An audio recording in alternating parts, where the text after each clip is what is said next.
Singapore has long prided itself as a super modern, forward-looking state, with skyscrapers dotting our city skyline and one of the highest GDP per capita in Asia.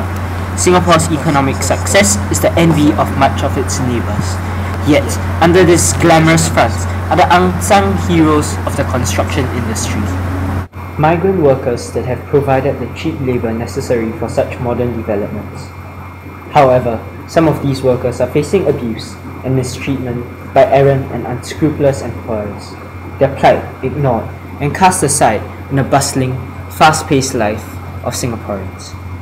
In this documentary, we bring to you the spotlight, the suffering of these foreign workers, and we'll go on a journey to uncover this hidden side of Singapore.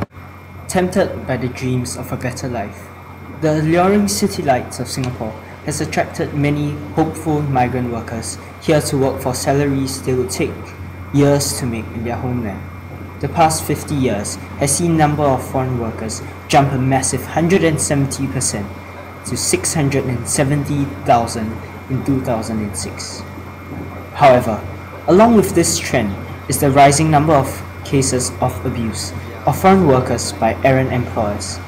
In the year of 2009, HOME, a foreign worker welfare organization, reported 150 reports. Such cases within 2 months, a drastic increase from just 50 cases per month previously. While such increases may be attributed to the economic downturn, it also highlights an inherent and unattended flaw in our labour system that allows such deplorable practices to continue in a modernized country like Singapore. A brief intro in paper. Throughout the world, construction projects are springing up, all for the sake of a larger city, with taller skyscrapers, larger mansions, and a general boom in the construction industry. But who wants to take up these jobs where so much labour is required? Here in Asia, we look to India, China, Bangladesh to supply us with workers for these jobs. But how do we treat these workers? Let us examine a tiny nation-state in Southeast Asia, Singapore. In their home countries, workers hoping to gain entrance into Singapore first have to pay an exorbitant amount to their agents, sometimes as much as $10,000. After borrowing money from friends and relatives, they make their way to Singapore with dreams for their family, for housing, for wealth and money. Upon their arrival, they work day and night, toiling hard throughout the day to bring them closer to achieving their dreams.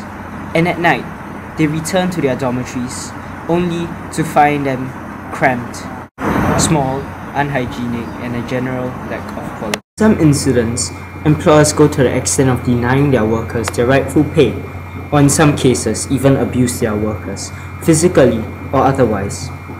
Yet, the workers are in a predicament, as employers can cancel their work permits and force them to return home within weeks. Without time and money for any legal discourse, they are forced to accept unfair settlements with their employers, with arbitrary deductions taken from their salaries, and receiving only fractions of what they were owed. They return home with money insufficient to return the loans, and face the wrath of loan sharks at home. There are indeed some reasons behind this trend. Let us find out why. Firstly, the government. Singapore government does do its part for these foreign workers, providing a certain degree of protection under the Singapore employment laws. Recently, in the past year, government officials have also done island-wide sweeps to shut down illegal dormitories, where many foreign workers are often housed in filthy and inhumane conditions. However, there is still much loopholes in the Singapore labour laws that allows employers to audaciously violate them with little flaw of repercussion. The most important reason is that foreign workers simply do not have the capacity in terms of time and money of local employees to enforce their rights in a legal discourse.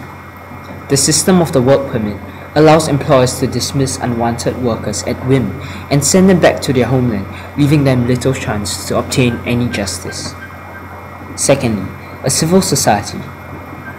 Non-government organizations such as TWC2 and HOME are set up especially to help and alleviate the plight of some of these workers. Funded by public donations, These NGOs represent the small fraction of Singapore's civil society that has stepped forward to tackle this issue. However, current public awareness, as well as attention to this problem, is heavily lacking, which has in a way allowed errant employers to remain undetected, and government policy changes to remain slow and indecisive.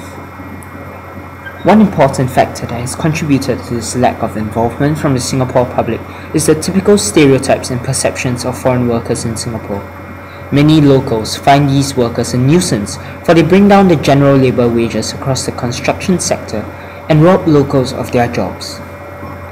Foreign workers themselves often make the problem worse by the occasional rowdy behaviour under void decks after a night of drinking that has not made them any more appealing to the Singapore public. Thirdly, employers.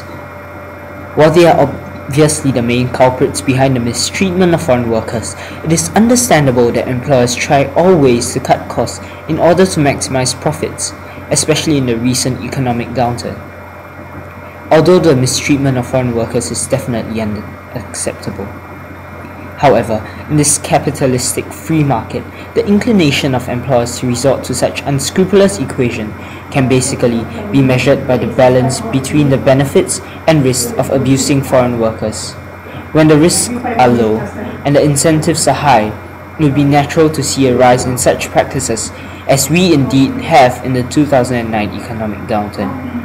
This balance can therefore be seen as the ultimate manifestation of the fate of foreign workers, and in order to resolve this issue, it is imperative for us